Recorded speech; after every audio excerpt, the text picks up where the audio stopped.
والسابقون الأولون من المهاجرين والأنصار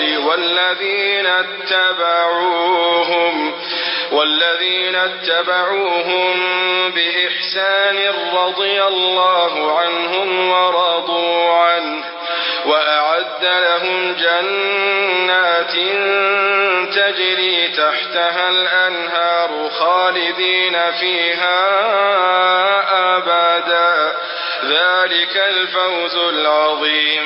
او د مهاجرین او انصارنا هغه اولین ایمان لرونکي او هغه کسان چې په نیکۍ سره د دې تابعداري کړې دو الله تعالی له دې ناراضي شوی دی او دوی د هغه ناراضي شوي دي او هغه الله تعالی د دوی د پورا داسې جنتونه تیار کړي دي چې د هغه د لوندې ویلې بهیږي چې دوی به په هغه کې تر تلوي همدا ډېره لویه کامیابي ده. وممن حولكم من الأعراب منافقون ومن أهل المدينة مردوا على النفاق لا تعلمهم نحن نعلمهم سنعذبهم مرتين ثم يردون إلى عذاب عظيم.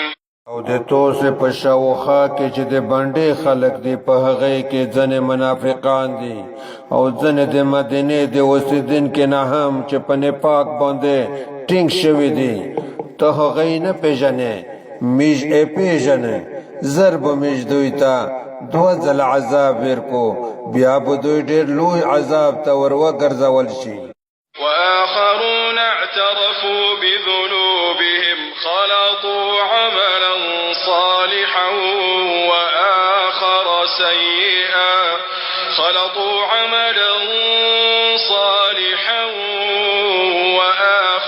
سيئا عسى الله أن يتوب عليهم إن الله غفور رحيم.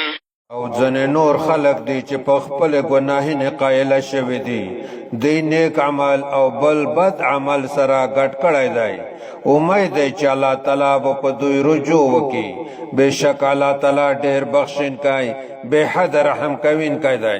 خذ من أموالهم صدقة تطهرهم وتزكيهم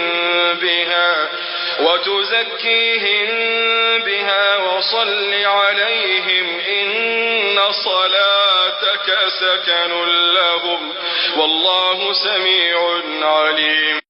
نبی صلی الله علیه وسلم ته د دې له مولینې نه صدقه واخله چې ته دوی پوکې او په دې سره یې صفایي وکې او دوی ته دعا وکړه بېشکه د تو دعا د دوی د پوره تسکین دی او الله تعالی ښه اورېدونکی ښه عالم دی. ألم يعلموا أن الله هو يقبل التوبة عن عباده ويأخذ الصدقات وأن الله هو التواب الرحيم. ایا دوی نه پوهېدل چې بېشکه الله تعالی دی چې هغه له خپلو بندګانو توبه قبلوي او صدقې وخلي او بېشکه الله تعالی چې دی ښه توبه قبلوونکی بې حده رحم کوونکی دی. وقل اعملوا فسيرى الله عملكم ورسوله والمؤمنون وستردون إلى عالم الغيب والشهادة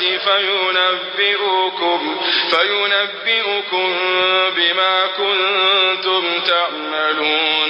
نبی صلی الله علیه وسلم د خلق ته ووایه چې توسې عمل کوئ الله تعالی او د هغه رسول او مؤمنون به ګوري چې توسې عمل څنګه وي بیا به توسې هغه الله تعالی ته واپس وروستل شئ چې هغه الله تعالی په پټه او په ښکاره او په هر څه باندې پوه دی او هغه به توسې ته د توسې ټول عملونه وښیي. وآخرون مرجون لأمر الله إما يعذبهم وإما يتوب عليهم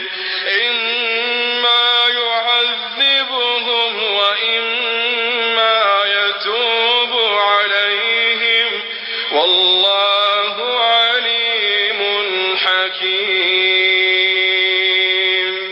او ځنې نور خلق دی چې د هغې معامله د الله تعالی حکم ته پوته دو که یې خوښه شوه نو سزا به ورکي او که یې خوښه شوه نو بیا به پرې مهربانه شي. الله تعالی په هر څه پوه دی او د حکمت خاوند دی.